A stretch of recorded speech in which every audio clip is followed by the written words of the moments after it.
Laços de Amor Eterno, parte 4. A terceira parte, Curando a Sua Vida. Capítulo 7. Placas de aviso do mundo espiritual. Após anos de interação com o outro lado da vida, descobri que os espíritos estão constantemente tentando entrar em contato com os vivos. A maneira mais óbvia é através do pensamento. Quase sempre, quando você pensa em seu ente querido, ele está por perto. Em geral, o espírito projeta um pensamento na sua mente. Você poderá pensar: gostaria de saber como a minha filha está. Na realidade, você está captando a transmissão do pensamento dela.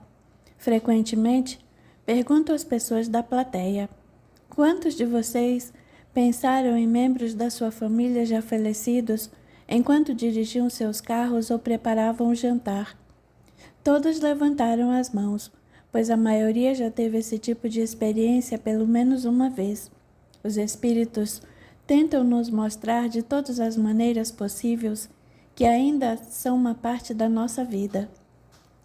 Todas as pessoas nascem com um sexto sentido, ou intuição, mas a maioria não utiliza. Intuição significa língua da alma. As nossas almas se comunicam diretamente conosco através da intuição. Quando você fica atento ao que a sua intuição lhe transmite, passa a perceber o mundo espiritual com muito mais clareza. Ao se tornar mais sensível a esse sexto sentido, você saberá quando seus entes queridos estão próximos. Como médium, apurei meu intuito sexto sentido com anos de prática e meditação diária. Como somos todos seres eletromagnéticos, falamos a mesma língua. A meditação. A maioria das pessoas reza. A oração é uma forma de pedir alguma coisa. A meditação, por outro lado, é uma maneira de ouvir. Assim como a contemplação, ela é um estado de consciência ou de concentração focalizada. Às vezes passamos um dia inteiro totalmente alheios ao que está acontecendo à nossa volta. Nossa mente se perde em devaneios, pensando no futuro ou revivendo o passado. E por isso deixamos de viver e de sentir plenamente o momento presente. Pense apenas no número de vezes em que eu assisti à TV, ler um livro ou fazer qualquer outra atividade. Você perdeu algo importante porque a sua mente estava longe. Como seres energéticos que somos, todos nós passamos por vários níveis de consciência ao longo do dia. Durante a meditação, você manda sua mente se comportar de uma certa maneira. Você se concentra no seu ritmo respiratório, numa palavra ou numa frase. E sempre que a sua mente começa a divagar, retorna à respiração ou àquela determinada palavra ou frase. O principal objetivo de qualquer meditação é focalizar a sua atenção naquilo que está acontecendo dentro e fora de você. A meditação focalizada é a arte de manter-se profundamente atento a um momento específico. Imagine-a como uma limpeza mental em que você descarta todos os pensamentos que passam por sua mente para se concentrar em uma única palavra, uma única frase, em seu ritmo respiratório. Tente fazer isso por 1 minuto. Permaneça sentado em silêncio e concentre-se na sua respiração. Quando fizer isso, você começará a sentir uma total serenidade dentro e fora de você. Quando sua mente está calma e desobstruída, o mundo espiritual consegue chegar a você facilmente. A meditação é muitas vezes descrita como o ato de permanecer sentado em silêncio. Sempre que você quiser alcançar o mundo espiritual a partir deste lado da vida, comece sentando-se em silêncio. Eu sempre incluo uma meditação nas minhas demonstrações e seminários. Acho muito importante por 2 motivos. Em primeiro lugar, essa prática deixa os membros da plateia mais tranquilos. Alguns podem ter vindo ao evento com ideias preconcebidas, medos, expectativas e negatividade. Em segundo lugar, a meditação aumenta a nossa vibração e nos aproxima da vibração do mundo espiritual. Isso facilita a vinda dos espíritos. Imagine o contato espiritual como a tentativa de aterrissar um avião no escuro. Na meditação, a sensação é de que você acendeu as luzes da pista. Para obter o melhor resultado possível com a meditação, é importante escolher um cômodo vazio da casa e um horário em que não será perturbado. Faça isso regularmente. Você não estará apenas marcando um compromisso consigo mesmo, mas estará deixando o mundo espiritual saber que aquele é o momento para se encontrarem. Sei que essa regularidade não é fácil, mas garanto que será extremamente benéfica. Vários pensamentos irão atravessar sua mente durante a meditação. Tome consciência deles, desapegue-se e retome a atividade, respiração, repetição de frases ou palavras, e em que estiver se concentrando. A meditação da ponte do arco-íris. Como para mim, é impossível transmitir uma mensagem a todas as pessoas presentes em uma plateia numerosa. Desenvolvi alguns tipos de meditação para fazerem quando puderem. O próximo tipo de meditação é excelente para alguém que queira entrar em contato com um ente querido ou receber sinais dele. Escolha um cômodo ou um local silencioso onde você não será perturbado por pelo menos 15 minutos. Sente-se em uma cadeira confortável e mantenha as costas eretas e apoiadas no espaldar. Você poderá ter uma música de fundo suave, algo que não perturbe a sua experiência. Prepare o ambiente para um encontro especial. Feche as janelas e desligue a TV, o telefone celular ou quaisquer outros aparelhos que causem distrações. É muito útil ter um bloco de papel e uma caneta à mão para poder anotar quaisquer percepções, mensagens ou sinais que o Espírito lhe enviar. A seguir, feche os olhos e se concentre no seu corpo. Reconheça mentalmente cada parte dele. Comece pela cabeça e percorra todo o resto: pescoço, ombros, costas, braços, mãos, peito, estômago, pernas, terminando nos pés. Quando tiver completado essa parte, concentre sua atenção na respiração, inspirando e expirando lentamente. Imagine um feixe de luz dourada vindo do longínquo cosmo entrando no seu corpo. Essa luz dourada, ou como gosto de chamar, o feixe de Deus, penetra no seu corpo pelo alto da cabeça durante a inspiração. Imagine essa luz o inundando, misturando-se a cada célula do seu corpo, iluminando cada músculo, veia e órgão. O Espírito é luz, e o objetivo aqui é aumentar a sua vibração para aproximá-lo o máximo possível desse nível de luz. Para isso, você precisará liberar aquelas partes mais pesadas que estão presas dentro de você. Ao expirar, imagine a energia escura saindo pelas pontas dos seus dedos das mãos e dos pés e caindo na terra. A Mãe Terra absorverá essa energia escura e a transformará em amor. Em cada movimento respiratório, a luz dourada o inundará e expelirá qualquer energia velha ou sujeira que você não precise mais carregar. Depois de vários movimentos respiratórios de limpeza, imagine essa luz dourada saindo pelo topo da sua cabeça, girando sobre você, formando um arco-íris de cores: vermelho, laranja, amarelo, verde, azul, roxo, índigo e dourado. Como cada cor tem uma vibração de energia específica, sinta e absorva o valor e a característica de cada cor. Após alguns minutos, veja essas cores retornando para o cosmo. Imagine-as indo para um espaço distante, onde começarão a criar uma ponte. É uma ponte muito especial, pois foi construída com as luzes do seu arco-íris. Crie cada detalhe da ponte, até os detalhes das vigas de suporte e da pavimentação. Quando a ponte começar a brilhar, a sua criação estará concluída. Em seguida, comece a caminhar pela ponte. Se houver alguma névoa, atravesse-a simplesmente. Quando chegar ao centro da ponte brilhante e iluminada, você começará a ver os espíritos das pessoas queridas diante de você. Eles se projetarão para que você possa ter uma experiência com eles. Isso é real. Ao se aproximar para abraçá-los, sinta a energia e a personalidade deles. Você poderá até falar com eles e lhes fazer perguntas. Talvez se surpreenda com o que eles têm a dizer, mas não faça julgamentos. Usufrua apenas a experiência e ouça com o coração. Eles poderão lhe dizer o que olhar ou escutar no futuro, para que você saiba que estão próximos. Talvez não consiga vê-los, mas poderá sentir sua energia.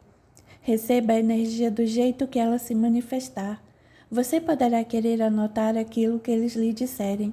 Quando tiver terminado a sua jornada, volte o seu foco de atenção para os seus pés e para o resto do seu corpo. Mova sua atenção dos pés para as pernas, para o ventre, o estômago, o peito, os ombros, o pescoço, as costas e finalmente para a cabeça. Você provavelmente sentirá uma diferença no corpo ou notará que alguma coisa mudou de posição nele.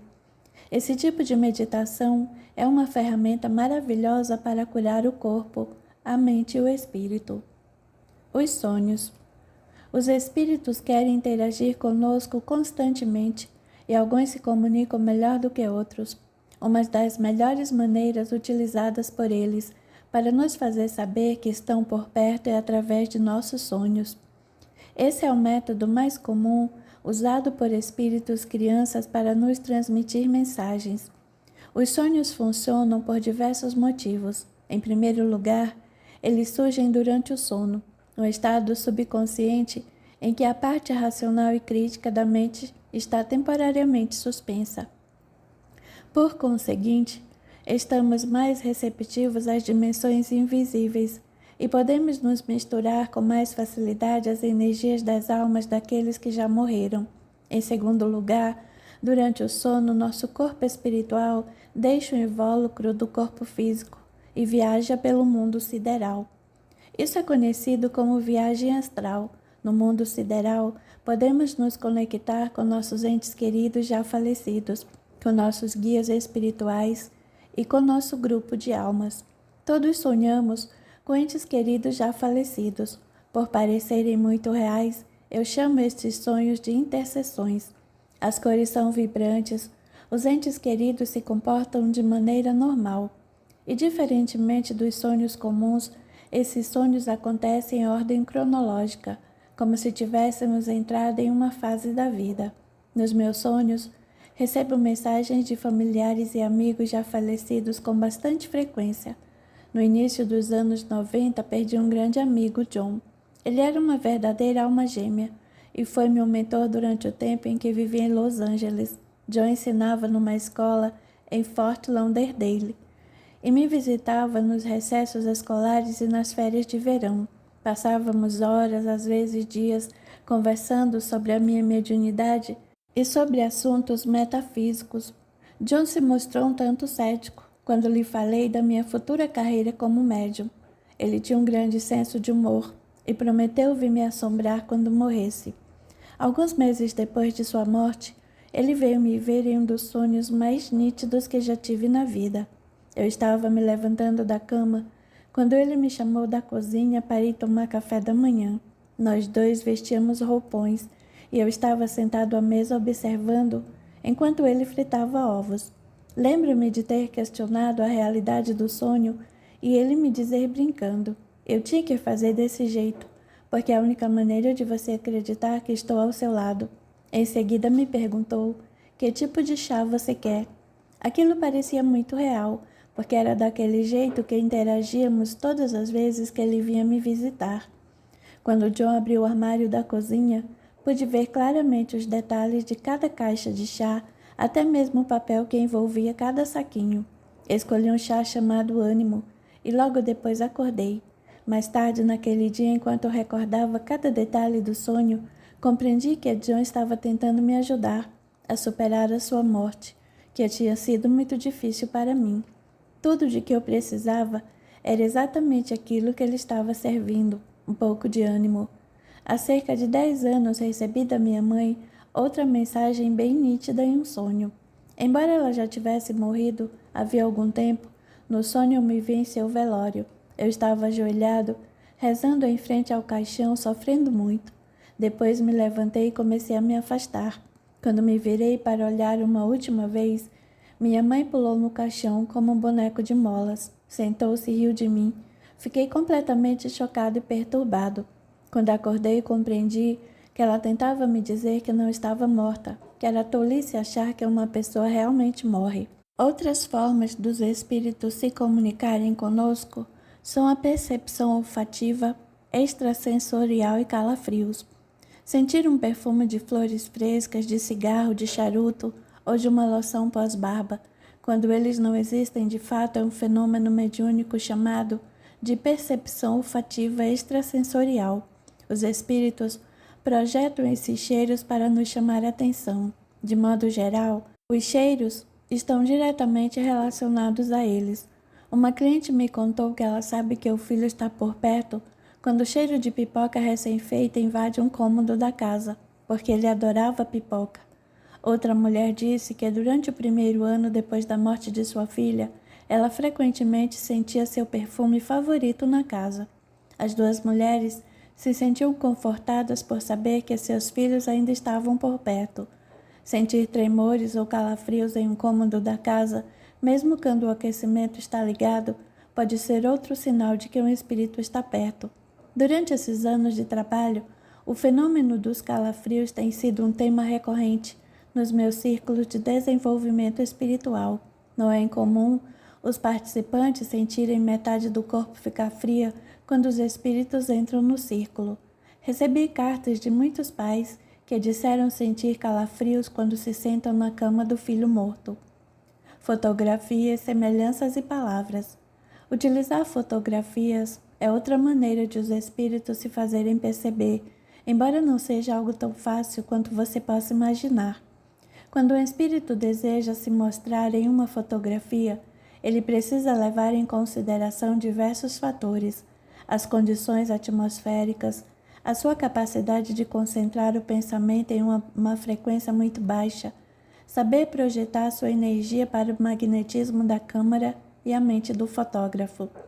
Às vezes o fotógrafo tem alguma mediunidade não desenvolvida, que um espírito pode utilizar para se manifestar em uma fotografia. Quando tenta esse tipo de comunicação, um espírito pode mostrar tanto seu rosto como seu corpo inteiro. Sabe-se que, dependendo das circunstâncias e das condições, os espíritos projetam sua energia para aparecer como esferas de luz. Esses orbes, como são chamados, podem variar de tamanho, forma e cor. Os espíritos podem também estar enviando o sinal quando imprime seus traços físicos em uma pessoa viva. Você pode estar em qualquer lugar quando de repente para e olha para uma determinada pessoa que se parece muito com um ente querido que já se foi. Isso aconteceu comigo muitas vezes em demonstrações. Um olhar para a plateia, ou inevitavelmente vejo várias pessoas que se parecem muito com membros da minha família e com amigos que estão no mundo espiritual. Outro sinal comum é aquele transmitido por meio de palavras. Alguém pode empregar uma palavra ou uma frase que um ente querido usava exatamente da mesma maneira. O sinal de minha mãe era a expressão lua azul. É impossível dizer quantas vezes essa expressão foi dita durante conversas em que ela não tinha qualquer relação com o que estava sendo discutido, ou era algo muito diferente do que a pessoa normalmente diria. Materializações e sinais fornecidos por animais. Quantas vezes você deixou as chaves do carro ou a carteira fora do lugar? Quando finalmente as encontra, você se pergunta como elas foram parar ali. Isso aconteceu comigo durante anos, até que uma médium finalmente esclareceu o mistério, dizendo que eu tinha junto a mim um grupo de espíritos crianças brincalhões que se divertiam escondendo minhas coisas. Na linguagem mediúnica, isso é conhecido como materializações, ou seja, objetos se desmaterializam em um lugar e se materializam em outro. Mover objetos é difícil, o que significa que para conseguir, um espírito precisa desenvolver essa habilidade e praticá-la regularmente. Os espíritos também usam animais e outras criaturas para se comunicarem conosco. Você alguma vez viu uma borboleta, um pássaro ou uma libélula e achou que era sinal de que seu filho ou sua filha estava por perto? Essa é uma das perguntas mais comuns que me fazem. Eis o que eu acho sobre esse fenômeno. Um espírito que esteja próximo pode projetar um pensamento sobre si mesmo para você no momento exato em que aparece uma borboleta, um pássaro ou uma libélula, fazendo imediatamente associar o pássaro ou o inseto ao ente querido e pensar que é ele. Eu sei também que é um espírito consegue manipular o voo de um pássaro ou de uma borboleta. Uma mulher me escreveu para falar sobre sua filha que tinha morrido com apenas 4 semanas de idade. O único momento em que fico bem é quando recebo pequenos sinais dela. Como eu estava me sentindo triste, fui ao cemitério, procurando ficar perto da minha filha. Disse que esperava que ela tivesse encontrado os meus avós, porque eles eram maravilhosos. Quando estava colocando rosas em sua sepultura, vi uma bonita joaninha entre as flores. Como faz frio e chove muito na minha cidade, eu sabia que o período das joaninhas tinha acabado, mas as joaninhas eram os insetos favoritos da minha avó, e antes de morrer, ela me disse para procurá-las como um sinal de sua presença. Aquilo trouxe um pouco de luz para o meu dia. Posso imaginar meus avós segurando e afagando minha filha lá onde estão. Histórias desse tipo são bastante comuns. Os espíritos também usam nossos animais de estimação para se comunicarem conosco. Às vezes, você vê um gato olhando firme para o espaço ou miando por nada. Uma mãe escreveu dizendo que o filho dela, o Raymond, que morreu em um acidente de carro, brinca com sua cachorrinha. Ele a visita com frequência. De repente, ela abana o rabo freneticamente, late na direção de alguma coisa invisível e, embora esteja velhinha, abaixa-se sobre as patas dianteiras como se fosse brincar. Nesses momentos, sabemos que o Ray veio vê-la. Os símbolos. Os espíritos podem usar qualquer tipo de sinal ou símbolo para manifestar sua presença. Lembro-me muito bem da ocasião em que dirigia pelo norte do estado de Nova York, a caminho da cidade natal de minha mãe. Enquanto dirigia, eu me perguntei se ela sabia que eu era médium, porque minha mãe morreu antes de eu me envolver com essa atual linha de trabalho. Naquele momento, um caminhão enorme mudou repentinamente de pista bem na minha frente, e eu fiquei surpreso ao ver o nome da empresa, McLean, escrito no caminhão. Aquele era o sobrenome de solteira da minha mãe. Olhei para o céu e disse, obrigado. Minha amiga Jordi vem recebendo manifestações de seu filho Ian, desde que ele morreu em 1997. Um dia desses, ela me telefonou exclamando, meu Deus, você não vai acreditar no que acabou de acontecer. Ao notar que o vidro da janela estava embaçado, Jordi se aproximou para limpá-lo e viu letras se formando. Primeiro um I, depois um A e finalmente um N. Ela começou a rir, olhou para o céu e falou brincando com o filho. O que mais você vai me mandar? Olhou em seguida um coração e formou junto às letras. Esse mesmo sinal apareceu outras 5 vezes, até com mais enfeites. De que outra forma o filho poderia dizer que a ama? Os espíritos usam adesivos de carros, placas de anúncios, propagandas coladas em paredes de metrô, revistas, manchetes de jornais e todos os tipos de maneiras para transmitir uma mensagem. Se você não recebe sinais de seus entes queridos, não se preocupe. Embora haja muitas coisas acontecendo no céu com as crianças, elas entrarão em contato com você de uma maneira ou de outra. Uma aluna excepcional. A próxima história foi contada por uma mulher que compareceu a uma demonstração em Toronto. Ela escreveu para me contar sobre um sinal incrível que recebera de quem menos esperava, pesado James. Venho pensando em escrever para você há algum tempo. Durante uma sessão realizada aqui em Toronto, você se concentrou em uma família que tinha perdido uma criança. Aquelas pessoas estavam sentadas perto de mim e da minha filha. De repente você perguntou, quem é a Suzy? Ninguém reconheceu o nome e você continuou. Eu não quis interrompê-lo para dizer que a mensagem talvez fosse para mim, mas imaginei o que a Suzy teria dito se eu tivesse me manifestado. Deixei-me explicar sobre a Suzy. Eu sou professora primária aposentada e Suzy era uma aluna muito especial. Ela sofria de um tipo muito grave de paralisia cerebral. Era totalmente deficiente e se alimentava por um tubo. Um funcionário do hospital a adotou e ela se tornou um importante membro da família dele. Foi integrada a uma turma regular e para mim era apenas mais uma aluna. Nunca me ocorreu que ela pudesse morrer. A assistente educacional da Suzy e eu incentivávamos os outros alunos a interagirem com ela. Eles liam livros para ela e compartilhavam histórias e fotografias. Ouvi-los a deixava feliz e fazia com que desse risadas. Ela ficava especialmente animada durante a aula de música. Suzy foi passando pelas séries escolares, mas a assistente educacional frequentemente a levava para minha sala durante nossas aulas diárias de música. Suzy trazia à tona o que havia de melhor nos outros alunos, e certas crianças abdicavam da hora do recreio para ficar com ela. No verão de 2002, choveu muito pouco, e minha filha e eu ficamos preocupadas com a possibilidade de a nossa cisterna secar.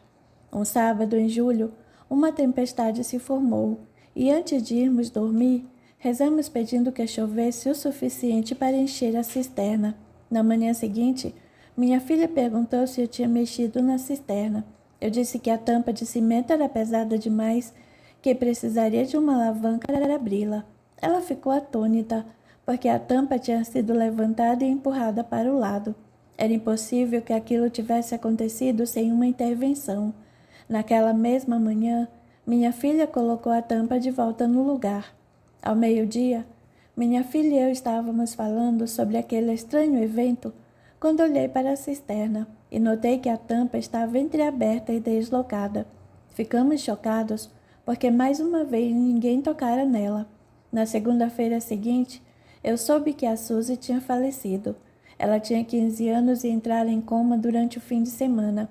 Quando cheguei à capela, fiquei surpresa ao ver uma foto dela com a minha turma do 2º ano colocada perto do caixão. Sempre achei que a Suzy fora responsável pela abertura da tampa da cisterna e que ela queria me comunicar que, como espírito, tinha forças para superar todos os obstáculos. No ano seguinte, ao perguntar quem é a Suzy, você ajudou a confirmar o fato de que ela estivesse tentando se comunicar comigo. Eu desejo a você tudo de bom. Afetuosamente, Clarice. Os números. Minha grande amiga Marilyn é uma médium que viajou comigo pelo Reino Unido. Uma noite, quando passávamos por uma cidade, ela chamou minha atenção para um carro que tinha uma série de números. Se os números estiverem repetidos 3 vezes, como aquele 222, ela disse, tudo ficará bem. A sequência 333 significa uma conexão com os mestres ascensionados. Ela contou que tinha aprendido sobre números com outra grande amiga, Doreen. Ri e contei o que acontecera no almoço fabuloso que tive com a Doreen. Estávamos indo para o restaurante quando, ao pararmos no sinal de trânsito, ela olhou para o número 444. Na placa do carro à nossa frente afirmou, estamos cercados por anjos. Aquilo me intrigou e me fez querer aprender mais sobre mensagens contidas em números. Doreen tinha escrito um livro chamado A Cura com os Anjos, no qual há uma seção sobre o significado de números repetidos em sequência. Aqui estão algumas informações contidas no livro dela. 111. Há um portão de oportunidade se abrindo e seus pensamentos estão se concretizando com uma velocidade incrível. 222. Não se preocupe, porque a situação está se resolvendo satisfatoriamente para todos os envolvidos. 333. Os mestres ascensionados estão ao seu lado e querem que você saiba que tem ajuda, o amor e o companheirismo deles. 444. Neste momento, milhares de anjos o estão cercando, amando e apoiando. 555. Uma grande mudança está para acontecer na sua vida. 666. Neste momento, seus pensamentos estão fora de foco, estão demasiadamente concentrados no mundo material. 777. Continue com o bom trabalho que está fazendo e saiba que seu desejo está se tornando realidade. 888. Você está encerrando uma fase emocional ou um relacionamento. Isso também significa que há luz no fim do túnel. 999. Vá trabalhador iluminado. O mundo está precisando do seu propósito de vida divino neste exato momento. 000. Algo para fazê-lo lembrar que você e Deus são uma única coisa. Além disso, este número é um sinal de que uma situação cumpriu um ciclo. O número favorito dele. Geralmente começo meus seminários com alguma piada sobrenatural para relaxar a plateia. As risadas ajudam a aliviar a tensão e aumentar a energia vibratória na sala. Em seguida, peço aos participantes que fechem os olhos e os guio por uma meditação. Essa prática quase sempre acaba com uma visualização em que eles encontrem entes queridos já falecidos. Em 2010, enquanto fazia esse tipo de demonstração no estado do Oregon, ocorreram várias manifestações poderosas e emocionantes, especialmente uma sobre um adolescente que tinha morrido de leucemia. Veja a seguir um trecho da carta enviada pela mãe dele, que estava presente na demonstração. Prezado James, meu filho Dan faleceu aos 19 anos. Depois de sua morte, eu sofria muito por não poder mais orientá-lo. Um pai ou uma mãe deve morrer antes dos filhos. Eu detestava não saber se ele estava bem. Pedi muitas vezes a ele que me enviasse um sinal, uma canção no rádio ou o número 44, o número dele no futebol americano. O sinal geralmente aparecia, mas meu lado racional achava que era uma simples coincidência. Não muito tempo depois da morte do Dan, uma amiga me deu um dos seus livros dizendo que eu gostaria dele. Logo li outros 3 livros seus. Quando soube que você viria ao Oregon, apressei-me em comprar as entradas e pedi ao meu filho que fizesse o possível para estar lá. No seminário, você nos pediu que deixássemos de implorar a nossos espíritos para que se apresentassem, porque aqueles que viriam já tinham sido escolhidos. Perto do fim da meditação, vi Dan e fui invadida por uma profunda sensação de carinho e amor. As barreiras se romperam e as lágrimas escorreram pelo meu rosto. Foi algo que eu nunca tinha vivenciado. Em seguida, os espíritos começaram a se apresentar. Quando o 4º espírito se manifestou, fiquei tensa, desejando que fosse o Dan. Lembro-me de que o número 44 era importantíssimo para o meu filho. Você anunciou. Está na plateia uma mãe cujo filho de 18 ou 19 anos se encontra aqui. Ele está me mostrando decalques de carro e placas de carros personalizadas. Meu coração parou. Aquela mensagem era para mim. Levantei a mão. Obrigado, você disse. O seu filho morreu há 1 ou 2 anos. Ele era muito querido. Assenti com a cabeça. Quando fizemos o velório de Dan no estádio de futebol da escola, mais de 900 pessoas compareceram. A escola colocou sobre o caixão a camisa com o número dele, 44. Seu filho foi para o Havaí para aprender a surfar. A senhora está compreendendo? Sim, respondi. Dan amava o Havaí. Como é que ele está? Perguntei. Você respondeu com um sorriso. Mãe, ele está bem. Está surfando e se divertindo muito. Eu me senti muito aliviada. O seu filho não pôde evitar o que aconteceu, você continuou. Eu sabia que tínhamos feito tudo o que era possível, mas sempre restava a dúvida. E se? O seu filho é uma alma muito carinhosa e antiga. Dan era incrivelmente afetuoso. Ele queria que todos fossem felizes. Você entra muito no quarto do seu filho e fica olhando para o capacete de futebol dele, cheio de assinaturas. Era verdade. Você prosseguiu. Esse espírito está tomando conta do irmão. Ele o acompanha o tempo todo. De fato, na semana anterior, meu filho mais novo tinha dito que alguém estava tomando conta dele. Você olhou para mim e sorriu. O seu filho está esperando para falar com você há um bom tempo. Eu sorri. Dan era mesmo muito impaciente. Seu filho está dizendo que na Terra ele sentia medo de morrer, mas que agora não sente mais medo. Eram as palavras que eu precisava ouvir.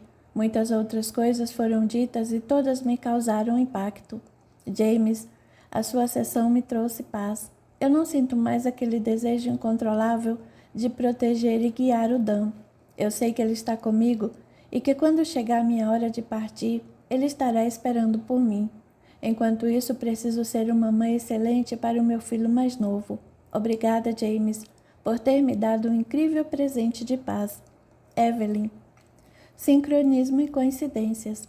Frequentemente digo aos meus clientes que somos fantoches manejados pelos espíritos que influenciam as nossas experiências para o nosso próprio bem. Aqui está um exemplo de sincronismo. Você lê uma palavra desconhecida em um livro no exato momento em que a ouve na TV, e mais tarde no mesmo dia em uma conversa. A não ser que aquela palavra tenha algum significado pessoal ou simbólico, além de deixá-lo intrigado, esse sincronismo provavelmente lhe fará saber que alguma coisa especial está acontecendo. Quando sabemos que a percepção é ilimitada, conseguimos aumentar a vibração da nossa energia e começamos a vivenciar o sincronismo regularmente. Compreendemos, enfim, que não existem coincidências, que acidentes não acontecem e que nem sempre podemos controlar circunstâncias e eventos. Eu acho que o que chamamos de coincidência é um sinal que o mundo espiritual nos envia para dizer que estamos posicionados corretamente no fluxo da energia universal e a caminho daquilo que nos está destinado. Assim como o sincronismo, as coincidências podem parecer às vezes sem importância, mas esses estranhos acontecimentos também servem para nos alertar para o fato de que, em relação às nossas experiências físicas, há muito mais coisa além do que conseguimos ver. Será uma coincidência? Aqui está uma história muito interessante, que ilustra a minha teoria sobre coincidências. Há cerca de 16 anos, eu morava em um pequeno apartamento de quarto e sala em Hollywood e fazia 2 sessões por dia. Meu primeiro cliente foi Jerry, um homem comum de meia idade. 20 minutos depois do início da sessão, a atmosfera na sala mudou de repente. Naquele momento, vi um teclado de piano acima da cabeça de Jerry e a figura de um homem tocando. Eu não conseguia ver o rosto, mas ouvi claramente o espírito dizer numa voz suave mais enfática: "Diga a ele que ao Lee, ele me conhece." Transmiti a mensagem e a imagem. Jerry ficou chocado. Ele é o Liberace. Eu me perguntei se ele apareceria. Quando estava na loja comprando a fita, pensei que ele talvez aparecesse. Eu também estava chocado. Conheci o trabalho do Liberace. Já tinha visto alguns de seus shows na TV. Sempre admirara o seu estilo e a maneira como ele cativava as plateias com suas roupas excêntricas e a sua exuberância. Naquele dia, Lee mostrou-se muito aborrecido e preocupado, porque algumas das suas vontades não estavam sendo cumpridas. As pessoas em que tinha confiado pareciam apenas interessadas em pegar uma parte de sua riqueza. A sessão acabou e eu me esqueci daquilo até começar a pensar nas coincidências. Havia um ano, eu tinha comprado em Palm Springs uma casa que ficava muito perto da antiga residência do Liberace. Lembrei-me do candelabro de 2 metros de altura no jardim da frente e da letra L, em ferro fundido adornado cada uma das janelas. Meses antes, ao passar pela casa, vi que os proprietários a estavam reformando e fiquei triste ao constatar que eles estavam destruindo boa parte da decoração. Enquanto estava escrevendo este livro, fui a Las Vegas para um evento com minha assistente Christy. Por acaso passamos de carro pelo Liberace Museu, que eu ainda não visitara. Entramos no estacionamento e, enquanto tentava abrir a porta do museu, comecei a sentir uma estranha sensação de nostalgia. Infelizmente, a porta estava trancada e mais uma vez senti tristeza. No momento em que entramos no carro para partir, uma caminhonete parou ao nosso lado e o motorista informou que o museu estava fechado desde o dia 17 e contou que a pessoa encarregada da fundação tinha se apropriado de todo o patrimônio e vendido tudo. Eu adoraria ter podido ver o museu, eu disse. Você quer ver a primeira casa do Liberace em Vegas? Perguntou o motorista, que se chamava Bill. Claro. Rodamos por 10 minutos até chegar ao local. A casa estava vazia. Havia apenas um velho toldo junto à porta lateral e o famoso L na cerca de ferro. Naquele momento fui novamente tomado por uma sensação de nostalgia, como se tivesse perdido algo especial. Fiquei muito agradecido ao Bill por ter aparecido no exato momento em que eu ia partir. Sem ele eu não teria visto a primeira casa do Liberace e não teria ficado sabendo sobre a antiga vida dele. Uma semana depois voltei a pensar em tudo aquilo e me perguntei se o espírito de Liberace teria arquitetado esses eventos. Logo descobri. No fim de semana seguinte, no avião a caminho de Fênix, enfiei a mão na minha maleta para pegar um dos livros que sempre carrego comigo. Qual não foi minha surpresa quando saiu da maleta a biografia de Liberati. Minha assistente veio me buscar no aeroporto e me levou para jantar. Quando acabei de contar-lhe a série de coincidências que acabara de viver, seu iPhone começou a tocar uma música. Achei muito estranho, porque eu tinha desligado quando estava no avião. Ao olhar para ver o que estava tocando, o nome da canção era I Got the Message. Recebi a mensagem, e o conjunto que estava tocando era o de Liberati. Alguns de vocês podem achar que tudo isso foi simplesmente uma série de coincidências, mas é assim mesmo que o mundo espiritual nos contata. Para mim é óbvio que todas aquelas circunstâncias ocorreram juntas e de maneira sincronizada para me fazerem relembrar o Liberati e sentir tristeza pelo que tinha acontecido. No próximo capítulo sobre sofrimento, falarei mais a respeito de tristeza, de como lidar com os sentimentos e de como deixar a tristeza para trás e seguir em frente com a vida. Capítulo 8. Indo em frente. Não conseguimos curar o mundo das tristezas, mas podemos escolher viver na alegria. Joseph Campbell. As crianças que morrem não querem que seus pais permaneçam tristes. Elas desejam que eles sigam em frente da melhor maneira possível. A perda de um filho faz com que os pais sintam um insuportável sentimento de culpa, dúvida, medo e angústia.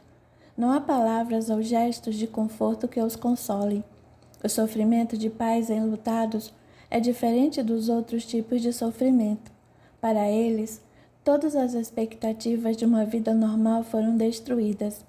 Essa é a experiência mais dolorosa que se pode imaginar, e não existe uma recuperação rápida para ela. É preciso dar tempo ao tempo para que haja amor e esforço para ir em frente. Por isso, ter paciência é essencial. Para dar o primeiro passo em direção a qualquer tipo de vida normal, os pais precisam reconhecer a tragédia da perda que sofreram e acreditar na possibilidade da cura. Muitas vezes, eles me dizem que não conseguem continuar vivendo, e existem de fato pais que sucumbem. No entanto, a maioria dos que vivem essa situação consegue superá-la e seguir em frente. Viver a dor da perda de um filho é uma experiência inédita, para a qual ninguém está preparado. É por isso que tantas pessoas se sentem perdidas e sozinhas enquanto sofrem. Embora não exista uma fórmula mágica para alguém que sofre a perda de um filho, há maneiras saudáveis de passar pelo processo. Uma das mais valiosas sugestões que posso compartilhar com esses pais é dizer-lhes para tentar, da melhor maneira possível, ver-se como ser espiritual e viver dessa forma todos os dias. Sei que é uma tarefa difícil porque exige persistência e determinação. Quando sugiro que as pessoas dediquem 30 minutos de seus dias à meditação, sinto que elas reagem com espanto. Como é que alguém consegue encontrar tanto tempo assim para meditar? E, no entanto, essa prática traz enormes benefícios em termos de paz interior. Lembre-se de que a energia percorre a sua coluna para cima e para baixo o tempo todo. Quando você não processa os seus sentimentos, a perturbação emocional permanece parada em seu íntimo, entupindo os seus centros emocionais. Quando a sua energia fica presa e não flui pelo corpo com facilidade, ela pode se tornar um distúrbio. Outro problema é a importância que a maioria das pessoas dá à opinião dos outros. Nunca deixe alguém lhe dizer como ou por quanto tempo você deve sofrer essa perda. Você é um ser exclusivo. E duas pessoas não sofrem da mesma maneira. Todas as pessoas experimentam sentimentos diferentes em ocasiões diferentes. Os estágios da dor da perda de um filho. Seu filho partiu para sempre. É um torpor, o envolve como um manto escuro. E você pensa, não pode ser verdade, é um pesadelo. Os sentimentos mais diversos agitam-se no seu interior e sua mente tenta compreender o impensável. Você se sente totalmente só, mesmo quando está cercado por membros da família e amigos. Todos esses sentimentos são sinal de que você entrou no primeiro estágio da dor, o do choque, da rejeição e do isolamento. Em meu livro A Força da Vida, descrevo esses estágios da dor da perda em detalhes. No início você se sente esmagado, Seu corpo poderá reagir ao desespero com noites insones e perda de apetite. Ou poderá ocorrer exatamente o oposto. Você dormirá o dia inteiro e comerá em demasia por causa do estresse. O choque e a rejeição agem como mecanismos de defesa, porque ter que encarar a realidade parece algo quase impossível. Alguns pais tendem a permanecer nesse estágio por algum tempo. Outros se ocupam desordenadamente. Outros ainda conseguem separar seus sentimentos das atividades diárias. Embora você preferisse não sentir nada, a solução mais saudável é aceitar a dor e o sofrimento. Após conseguir reconhecer que seu filho partiu desta vida terrestre para sempre, você poderá aceitar que ele está absolutamente vivo no mundo espiritual e que ficará perto de você enquanto for necessário. Após conseguir admitir isso, vem o estágio em que você geralmente sente raiva. Você está revoltado consigo mesmo, com seu cônjuge, com a vida, com Deus, com a sua crença na bondade, com tudo mais. Você está revoltado com o mundo. Como pode Deus levar meu filho? O que foi que eu fiz para merecer isso? Por que não pude morrer em vez dele? Eu me lembro de ter conversado em um programa de rádio com uma mulher que estava desesperada, porque seu filho tinha morrido de câncer. Ela não queria aceitar a realidade da partida dele e sentia raiva de Deus por tê-lo tirado dela. A primeira coisa que eu lhe disse foi: é bom você estar falando sobre seu filho. Ela ficou perplexa e eu continuei: seu filho está aqui dizendo que está bem, que não sente mais dor. Ele está dizendo: eu estou livre. Como a mulher começou a soluçar e não conseguia falar, passamos para o próximo ouvinte. Naquele momento, mandei-lhe um bilhete pedindo que me procurasse depois do programa. Quando falamos, ela parecia bem mais calma. Obrigada, James, ela disse. Eu venho segurando a dor há muito tempo. Estava com raiva do mundo. Mas ao ouvir você afirmar que meu filho está livre, senti romper uma barreira dentro de mim.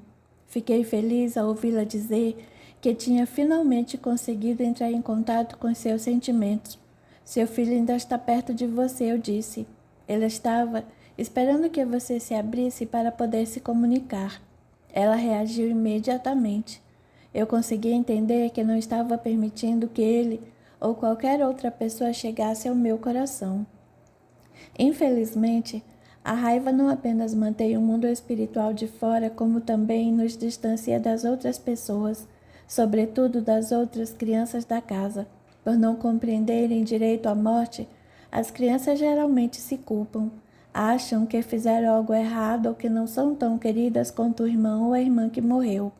Até mesmo as crianças pequenas sabem que alguma coisa está errada e sentem algum tipo de dor. Ninguém, especialmente uma criança, quer conviver com uma pessoa revoltada. Como existem muitas maneiras de extravasar a raiva com segurança, por favor, não a descarregue nos mais próximos. Agarrar-se à raiva e à amargura certamente bloqueia o fluxo da sua energia.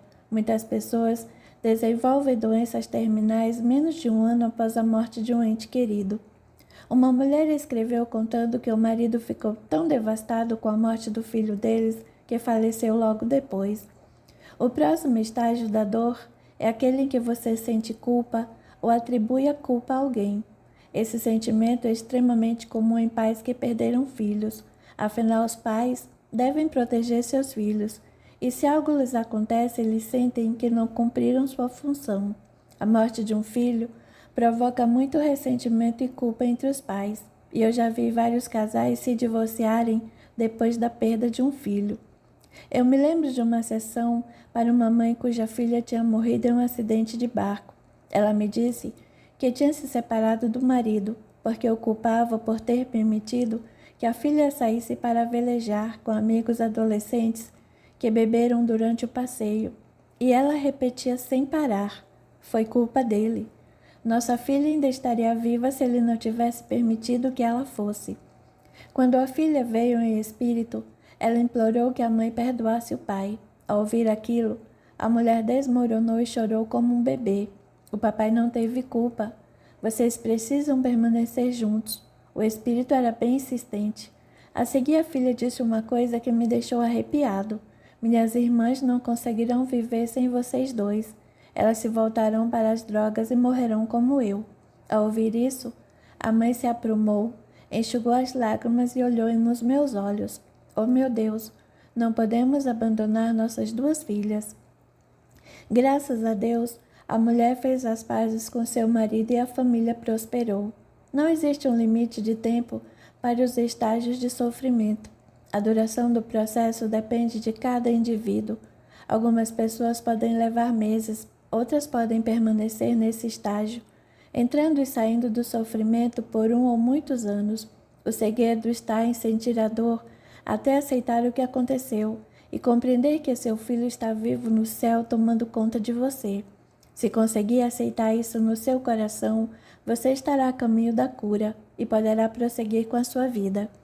Muitos pais permanecem tendo reações e sentimentos negativos como raiva ou culpa por tempo demais. Presos em sua incapacidade de lidar com a perda, eles podem se tornar deprimidos e melancólicos. Muitas vezes, para atenuar esse sentimento doloroso, alguns pais deprimidos começam a consumir drogas, bebidas alcoólicas sistematicamente. A perda de um filho pode gerar também maus comportamentos. Os homens, em especial, tendem a manifestar fisicamente aquilo que não conseguem exteriorizar emocionalmente. Alguns se fecham e passam a não falar com ninguém, sentindo-se mortos por dentro.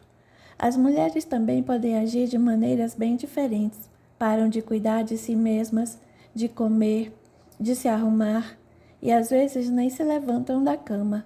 Há também aqueles pais que ficam tão deprimidos que pensam em suicídio. Se a depressão e os comportamentos nocivos estiverem controlando a sua vida, procure a ajuda de um profissional. Após conseguir aceitar o que aconteceu, perdoe a si mesmo e perdoe seu filho. Perdoe seu cônjuge, seu parceiro e qualquer outra pessoa da sua vida. O perdão é um ato de graça e compaixão de que todos podem se beneficiar. A aceitação e o perdão nos permitem iniciar um novo capítulo em nossa vida e abrem as portas para que novas oportunidades cheguem até nós. O seu filho lhe deu um presente e talvez um novo propósito na vida. Cabe a você cumprir o propósito e a missão da sua alma nesta existência. Estar com outras pessoas que vivenciam uma experiência semelhante ajuda a potencializar a nossa energia. Há muitos meios benéficos para obter ajuda e orientação. Os grupos de apoio a pessoas que sofrem a perda de um ente querido é um deles. Estimulo todos aqueles que se encontram nessa condição a procurarem um desses grupos. Se você se sente muito inibido para participar, existem conselheiros e terapeutas que o atenderão individualmente. É claro que uma ida a um seminário espiritual, a um retiro, a um círculo espírita pode ser muito salutar. Uma mulher que participou várias vezes do meu círculo espírita em Laguna Beach escreveu para dizer que sempre saiu se sentindo muito melhor. Eu realmente acho que você me ajudou a compreender que a morte não é o fim, que é apenas uma forma diferente de vida. Outra mulher escreveu para dizer que a perda do filho a levou a se oferecer como voluntária numa instituição destinada a trabalhar com crianças que estavam nos programas de adoção. Ela afirmou que provavelmente nunca teria feito isso se seu filho não tivesse morrido e, como espírito, a tivesse empurrado em novas direções. Quando me desespero, meu filho vem me confortar e percebo que este é apenas um período de separação. Procuro fazer com que outros pais que estejam vivendo essa situação saibam que podemos sobreviver à perda de nossos filhos. Não é fácil, mas existe uma maneira de ir em frente e aceitar o que aconteceu. Um lindo pôr do sol é capaz de nos transmitir a sensação de que a mão de Deus está em tudo e que devemos encontrar nosso caminho. De certo modo, o ato de apoiar os outros pode nos ajudar e nos fazer sentir melhor. Recebi um e-mail de uma mãe que, depois de uma das minhas demonstrações, fundou seu próprio grupo de apoio. Prezado James, a minha jornada começou com o falecimento da minha filha de 21 anos, Liz. Minhas crenças religiosas não eram suficientes para me confortar. Na busca para entender o que tinha acontecido, comecei a procurar livros que me oferecessem uma chance de ver a vida por uma nova ótica, e li muitos livros seus. Tive a sorte de participar de um retiro espiritual de fim de semana com você em Nova York. Participar de um evento como aquele foi algo novo para mim. Um ano depois voltei a participar de outro seminário e mais uma vez me senti confortada. Perto do final, você transmitiu mensagens de alguns espíritos. Você começou a falar para uma mulher que estava sentada bem atrás de mim. O nome dela era Beth, mas você a chamou de Beth, meu nome várias vezes. A filha dela, Vicky, que tinha morrido menos de um ano depois da minha, estava se manifestando. Você lhe forneceu muitos detalhes específicos. Disse que a filha dela gostava de ver a família soltando balões em sua homenagem e que se sentia feliz por sua família estar abrindo uma fundação em nome dela. O espírito de Vicky encerrou pedindo à mãe para dar um abraço em Flo, a melhor amiga da mãe. Estou mencionando esse atendimento para Beth porque tudo o que foi mencionado acima também se aplica a mim. Até dar um abraço em Flo, a minha grande amiga que estava sentada ao meu lado. Quando Flo pediu para você explicar como aquele atendimento também se aplicava a mim, já que o meu nome também era Beth, você disse que nossas filhas tinham planejado a participação de suas mães no seminário para que se encontrassem. Disse que elas tinham se tornado grandes amigas e que estavam rindo e se divertindo muito no mundo espiritual. Esse evento aconteceu há 1 ano e meio. Beth e eu permanecemos em contato e continuamos a fazê-lo. Eu sei que ela ficará na minha vida para sempre. É impressionante ver como nós duas pensamos da mesma maneira. Além de gostar imensamente da companhia de Beth, sinto que ela é uma das poucas pessoas que compreendem totalmente como é a minha vida, e vice-versa. Ela consegue me fazer rir, e nós duas temos certeza de que nossas meninas são amigas, porque quando compartilhamos histórias, constatamos como elas eram parecidas. O meu fim de semana com você me fez compreender melhor o falecimento da minha corajosa e amada filha e as lições que a vida e a morte dela me ensinaram. Sei que a minha filha está tomando conta da nossa família, que ela quer que ficamos curadas, que vivamos vidas felizes e produtivas em sua homenagem. Beth M. PS. Você pediu para falar em particular comigo e com a Beth depois da sessão e voltou a nos assegurar que nossas filhas estavam por perto. Em seguida, pediu a alguém que tirasse uma fotografia de nós duas com você.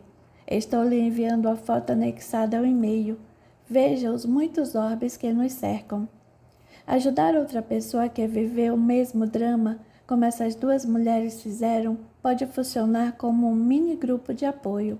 Há muitos sites, entre eles o meu, que fornecem informações sobre como receber apoio quando se perde um ente querido. Dê o primeiro passo para obter ajuda assim que puder. A morte de um filho pode causar uma grande mudança espiritual no pai ou na mãe. Muitas das cartas que recebo relatam um despertar espiritual. Há pessoas que mudam suas crenças religiosas ou descobrem uma nova compreensão espiritual em pequenas organizações religiosas. Algumas passam a se desenvolver mais em suas igrejas. Outras consultam videntes e curandeiros em busca de orientação e apoio. Outras ainda passam a frequentar grupos espirituais paranormais. Muitas encontram uma força espiritual nas profundezas de seu sofrimento. Algumas descobrem Deus e uma conexão direta com o mundo espiritual. Veja aqui como mamãe mudou. Prezado James, quero lhe dizer do fundo do coração como é maravilhoso poder me conectar com meu filho falecido no mundo espiritual. Venho lendo sobre a espiritualidade desde que ele morreu, mas preciso lhe dizer que a sua sessão mudou a minha vida.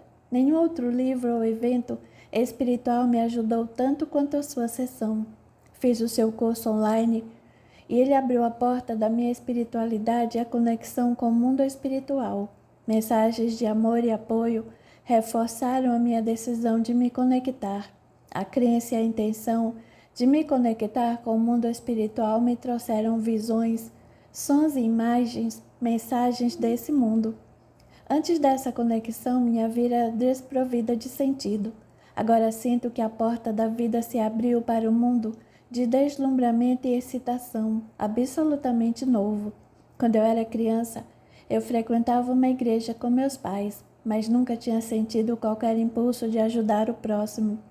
Agora tenho certeza de que o meu futuro é servir ao mundo espiritual. Posso lhe dizer que estou em uma missão que visa compartilhar com o mundo a certeza da conexão de Deus com todos nós e o amor incondicional que o mundo espiritual sente por cada um. Janete. Sempre gosto de encerrar minhas sessões, meus seminários, meus eventos e meus programas de TV com afirmações, para que todos saiam com uma alta vibração espiritual. Por isso, encerrarei este capítulo da mesma maneira. Afirmações são declarações positivas ditas em voz alta e no presente do indicativo, visando alcançar um objetivo desejado. Lembre-se de que seus pensamentos são coisas reais. Como as semelhanças se atraem, aquilo que você enviar em pensamento e palavra você receberá de volta. Os pensamentos carregam uma incrível quantidade de energia criativa e se concretizam se você pensar neles tempo suficiente. Todos os dias, antes de me levantar da cama, programo a minha mente com energia positiva e amorosa. Elaborei uma lista de afirmações para você usar se quiser. Você pode escolher uma delas ou elaborar as suas próprias. Use-as como ferramentas que o ajudarão a pensar de maneira positiva. Eu as faço mentalmente de manhã, enquanto escovo os dentes e repito à noite. É interessante notar que quando for escrever, você deve começar qualquer texto com uma afirmação positiva. Ao fazer isso, você se abrirá e provavelmente escreverá muito melhor. Experimente e veja o que acontece. O importante é lembrar que quanto mais você fizer afirmações mais fortes e mais rápidos, os resultados se materializam em sua vida. O começo de um novo dia. Cada dia traz com ele novas esperanças e lições para aprender. Tudo correrá no tempo de Deus. Eu só estou ajudando. Eu controlo a minha vida. Os meus entes queridos são e sempre serão uma parte da minha vida diária. Eu vou até o mais profundo do meu ser e descubro a minha alma. Estar sozinho me faz descobrir a força que tenho. Reconheço a minha perda e confirmo o meu amor. Sofrendo a perda desse meu ente querido, estou aberto para receber a cura em todos os aspectos da minha vida. Sou grato pelas lições de alma que me foram ensinadas nessa experiência. Ao reconhecer meu sofrimento, começo a me curar. Estou aberto para sentir e vivenciar totalmente essa perda. Reconheço que agora a vida está diferente, não está boa nem má, está apenas mudando. A perda é uma parte da experiência da vida. Posso viver o luto como escolher. Nunca estou sozinho. Um coração partido se abre para mais amor. Sou divinamente guiado em tudo o que faço na vida. Dou o próximo passo com confiança e me amo integralmente. Aguardo, com grandes expectativas, as maravilhosas experiências que esse dia ou amanhã me trará. É muito interessante notar que depois de começar a usar as afirmações, você provocará um ajuste em suas atitudes que atingirá todos os aspectos da sua vida. Talvez você ache que está fazendo as afirmações apenas para a dor da perda, mas logo descobrirá que outros setores da vida parecem estar mais vivos e libertos. Por fim, não importa o que a vida lhe trouxer, você retornará à verdade fundamental, a de que você é e sempre será amor. Ninguém percorre a jornada sozinho. Se você, assim como muitos dos pais que escreveram para mim, conseguir reconhecer que seu filho falecido lhe trouxe uma oportunidade espiritual, você sobreviverá e prosperará na sua jornada. Sua experiência humana será transformada. Talvez ocorram momentos de profunda tristeza e dor, mas seu filho estará sempre por perto para lhe infundir coragem. Os vínculos de amor duram para sempre.